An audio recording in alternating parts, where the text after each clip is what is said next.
ఇలాగా పసుపు వేసుకొని వేగించుకొని ఉడికించుకోవడానికి మూత పెట్టుకోవాలండి. తర్వాత వేగిన తర్వాత కారం వేసుకోవాలన్నమాట.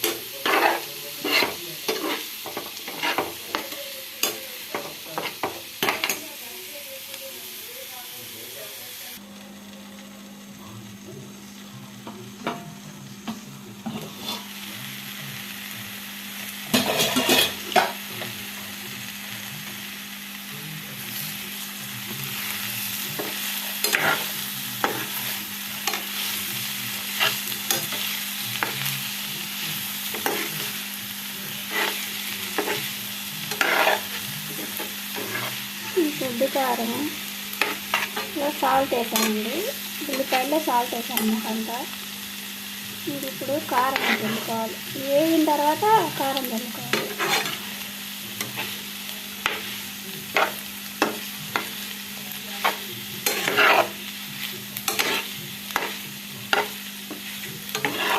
అంటే ఎప్పుడు పులుపు టమాటాలు కూర అదంతా ఎప్పుడు తింటాం కదా, ఇది పులుపు లేకుండా తింటే అదొక టేస్ట్గా ఉంటుంది.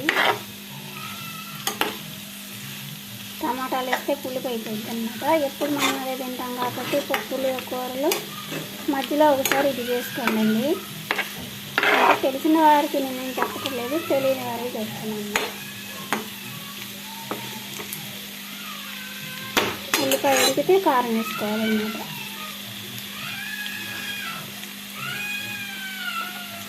ఇంకొంచెం ఉడకాలి ఉల్లిపాయ. సాల్ట్ కూడా చాలలేదండి, ఇంకొంచెం సాల్ట్ వేసుకుందాం. ఇంకొంచెం సాల్ట్ వేస్తాను అనమాట, సరిపోలేదు. ఇది వేసిన తర్వాత కలబెట్టుకొని కొబ్బరి కారం వేసుకుంటే బాగుంటుందండి. ఉల్లిపాయ కొబ్బరి కారం అది వేసింది, అది వేస్తాను అన్నమాట.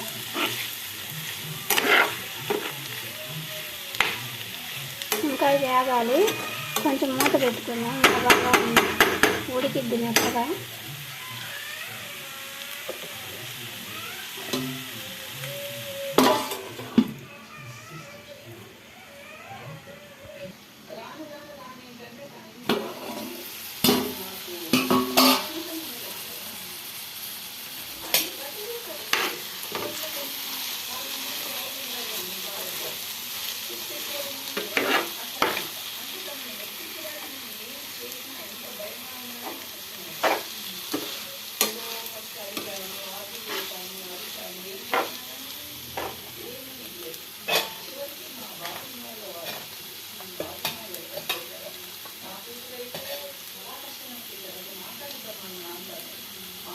కొంచెం ఆయిల్ వేసుకుందామండి.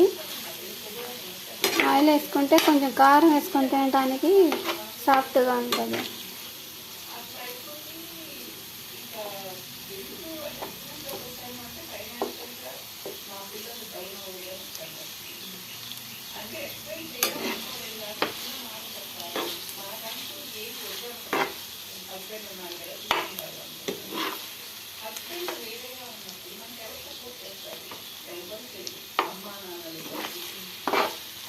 ఇంకొంచెం ఉడికిందండి, ఇంకొంచెం ఉడకనిచ్చి కారం వేస్తాను.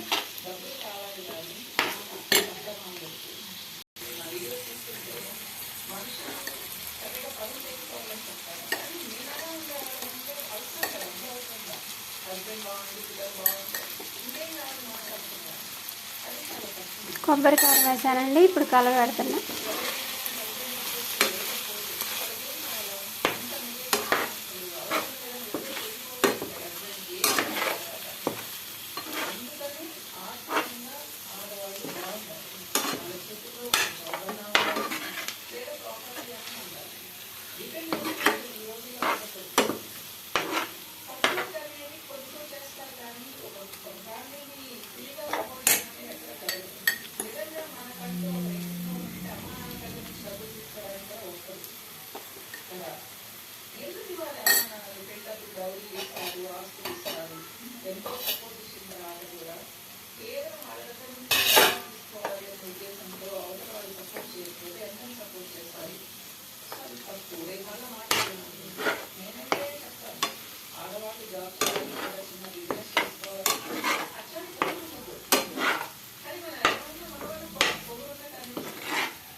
ఇలాగా ఇంకా కారం అన్నీ కలిసాయి కదండి.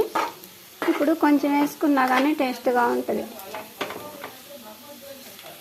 చికెన్ ఈరోజు వారం వండుతున్నా. మీకు తినాలనిపించలేదనుకోండి ఇది చేసుకోండి, బాగుంటుంది. అయిపోయిందండి కర్రీ. మీరు కూడా ఇలాగ చేసుకోండి.